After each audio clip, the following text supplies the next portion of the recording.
M5D UFO Files. Unraveling the UFO Files. Revelations that change everything. The views and opinions expressed by individuals in the following program do not necessarily reflect those of the broadcaster or its parent company or affiliates. You're now entering the Multiverse 5D podcast, where reality bends, truth awakens, and nothing is what it seems. Welcome everyone to the deep dive. Today, wow, we are building on some incredible material you've shared with us. We're plunging headfirst into some truly extraordinary claims. Some might even say mind-bending stuff about our moon and, well, what lies beyond. Our mission, as always, is to unpack those nuggets of knowledge and insight for you, helping you navigate these really fascinating sources. Indeed. And our primary sources for this deep dive, they come from transcript excerpts, a video featuring Linda Moulton Howe and David Adair, originally from Coast to Coast AM Official. This material, it lays out some truly unconventional ideas. I mean, really compelling us to consider perspectives far outside the mainstream, regardless of how startling they might seem at first glance. So, get ready to stretch your understanding of reality a bit, because the overarching question we're exploring today is this: what if much of what we think we know about the moon, about space exploration, even our very place in the universe, what if it's fundamentally incomplete, or perhaps, intentionally hidden? Okay, let's start with a claim that, honestly, it just redefines our understanding of our closest celestial neighbor. The foundational idea presented in our sources is that the moon isn't a natural celestial body at all, but rather a machine. That's right. A machine. The core theory detailed in these sources suggests the moon is hollow, and even more astonishingly, filled with what we would recognize as computer equipment. It's theorized that for millions of years, it's functioned as this, artificial construct orbiting Earth. Millions of years, okay. And its purpose? According to these claims, its purpose is for non-human intelligences, for monitoring our planet, conducting laboratory experiments, interacting with Earth. And they operate through, computers, androids, clones, various forms of artificial intelligence. It's quite the setup described. Wow. And where does a theory like that even, start? Where did it come from in the source material? Well, the origin mentioned is an abductee. It was initially shared by someone who claimed that gray beings showed him holograms, and they directly told him the moon's true nature, that it was mechanical. Holograms from grays. Okay, that must have been quite something to process, but is there any corroboration mentioned? Anything beyond that initial claim? Well, this is where it gets really compelling, according to the sources. They mention multiple instances where this very idea, the moon being a machine filled with computers, was presented to individuals, people working in government intelligence agencies, specifically the CIA and the NSA. Really? CIA and NSA, and what was their reaction? The reported response apparently was a surprising, it's absolutely right. But, and this is key, these same sources would offer no further details, just reiterating, the moon is a machine. It's absolutely right, but that's all you get. Exactly. It implies, a profound level of classified knowledge being deliberately withheld.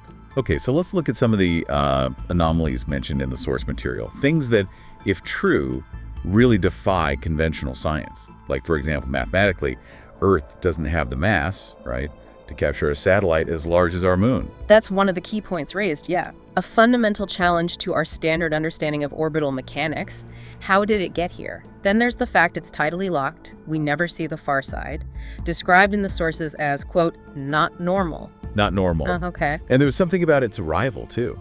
Yes, supposedly astrophysicists mentioned, perhaps inadvertently, that when the moon got here, it stopped. It stopped only 22,000 miles away from Earth, which is, geosynchronous orbit, a very precise spot.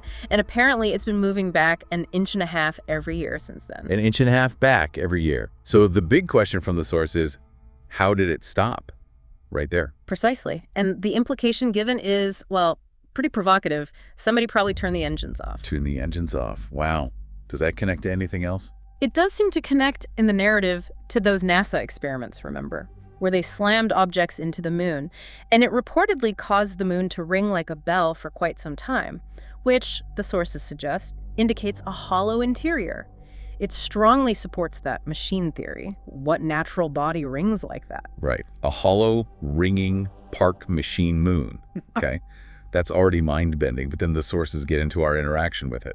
And this theory, it's called the eviction theory. We got tossed off for littering. Seriously? The specifics from the sources are quite striking. They mentioned 400,000 pounds, it's 200 tons of junk left up there, including, get this, 96 bags of human feces. Oh my goodness, 96 bags. Yeah. So the question posed in the material is pretty stark. What if you own the moon, you live there, did anybody bother asking you before leaving all that trash? A fair question, I suppose, if the premise holds. Yeah. So what's the proposed solution? According to the source, apologize for the mess, offer to clean it up, and then ask permission to return. It really forces you to confront this idea. Who owns space? What are our responsibilities if, maybe, we're not alone out there? And it makes the limited exploration seem, well, even more limited, perhaps.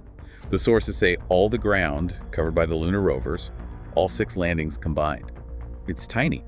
Not even the size of the Mall of America with its parking lots, is that right? That's the comparison used, yes. Which means essentially less than 0.5% of the moon's surface has actually been explored by humans or rovers. So, as the sources bluntly put it, you have no idea what's up there. So much unknown territory. But there is a motivation mentioned for going back, right? Something valuable. Oh, definitely. The material you provided details the enormous amounts of helium-3 said to be on the moon's surface. Its potential is huge. It could supposedly quadruple the efficiency of fusion reactors and drop radiation levels tremendous. I mean, that's a game changer for clean energy. A powerful incentive. And the sources claim someone's already on it. Yes, they claim China is already mining helium-3 on the moon's backside, and quite specifically that they're reportedly using the speaker's, David Adair's, own devices to do it. Okay, so we've barely scratched the surface, maybe got evicted for trashing the place, and now there's talk of resources being mined. What about actual structures? Things seen up there. Let's shift to that. The claims of artificial structures and the secrecy around them. Right, the visual evidence or alleged visual evidence, the descriptions are fascinating. They're described as being like cropped circles, they're real, and something that definitely warrants serious looking at. Specific things mentioned include a big tower and an arch like the St. Louis Arch, only huge, massive compared to anything on Earth. An arch.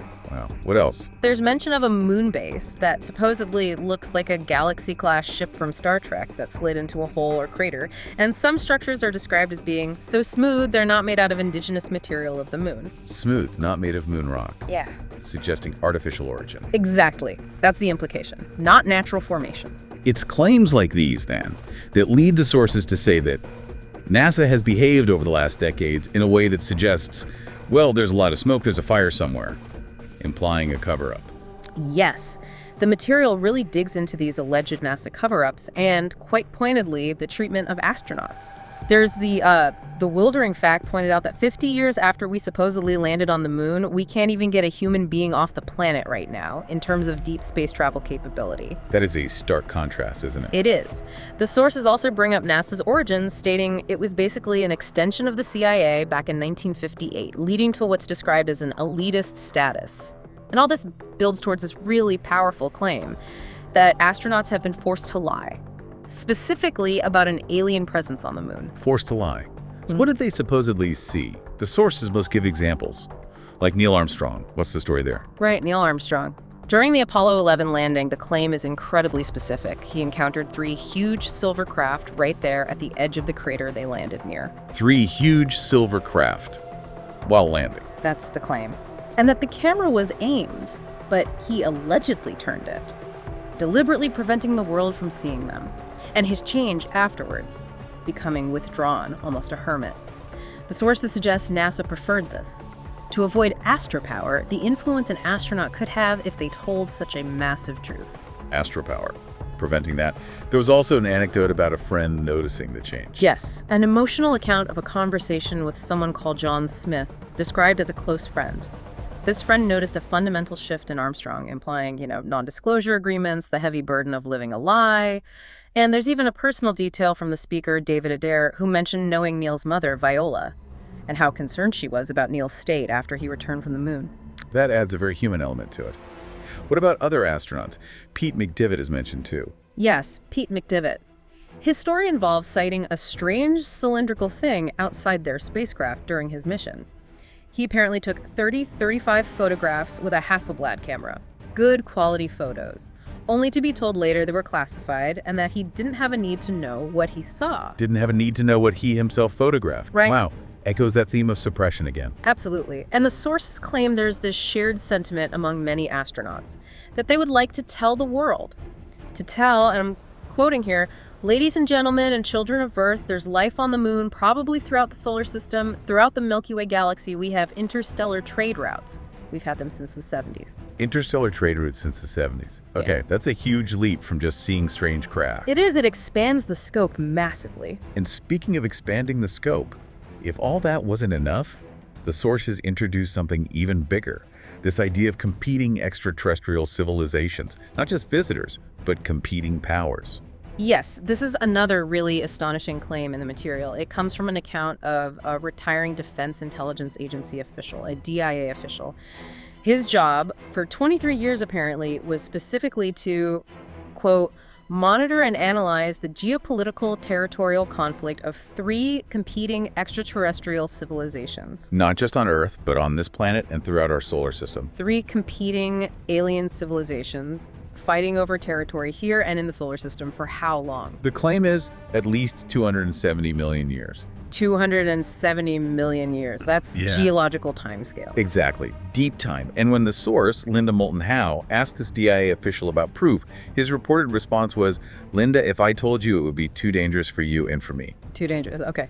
Does this connect back to the moon at all? It does. It connects to the suspicion voiced in the sources that the really hotbed of activity is going to be on the dark side of the moon, suggesting it's not just a passive observation post or ruin, but potentially an active area in this ancient conflict. A potential battleground on the far side. Okay, so amidst these vast ancient conflicts, David Adair, one of our main sources here, he outlines his own mission. His personal plans seem incredibly ambitious, tying into interstellar travel and maybe even making contact. Oh, absolutely. Adair's vision, as presented, is extraordinary, grand even. He states his belief that his entire life was programmed up to this moment, programmed to alter the course of the entire world. Alter the course of the world? How? What's the plan? He outlines this incredibly rapid timeline. We're talking 5 to 6 years in that time.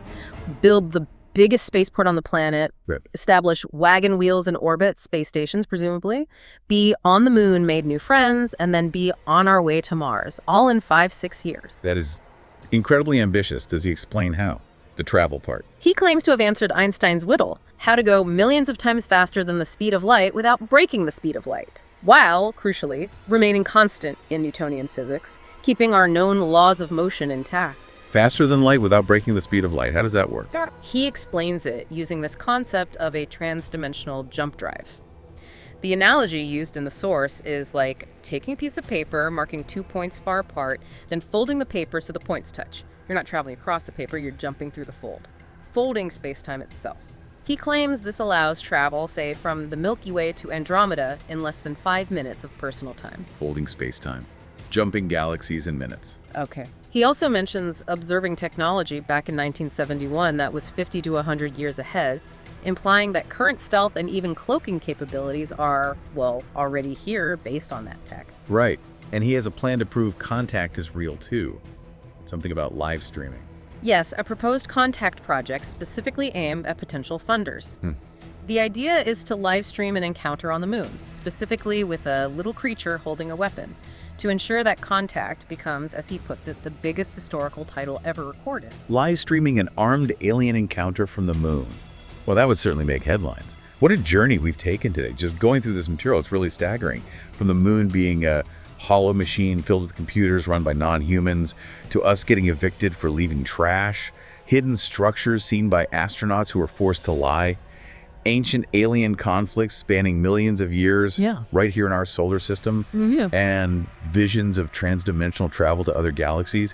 It's a lot to process. It truly is. And the purpose of this deep dive really was to explore and understand these compelling narratives. These extraordinary claims presented in the source material you provided. It's about inviting you, the listener, to consider what these stories might imply, about the nature of reality, about information itself, and maybe how deeply interconnected everything actually is. So we really have to leave you with this final provocative question to ponder. If even a fraction of these claims we've discussed today about the moon, about what's beyond, if even a fraction holds true, what does that truly mean for our understanding of history, of science, of our actual place in the cosmos? We really encourage you to engage critically with information like this. to question assumptions, both conventional and unconventional, and just remain open to perspectives that challenge what we think we know. Because as we've certainly seen today, there seems to be always more to learn and potentially much more to uncover. M5D UFO Files. Unraveling the UFO Files. Revelations that change everything.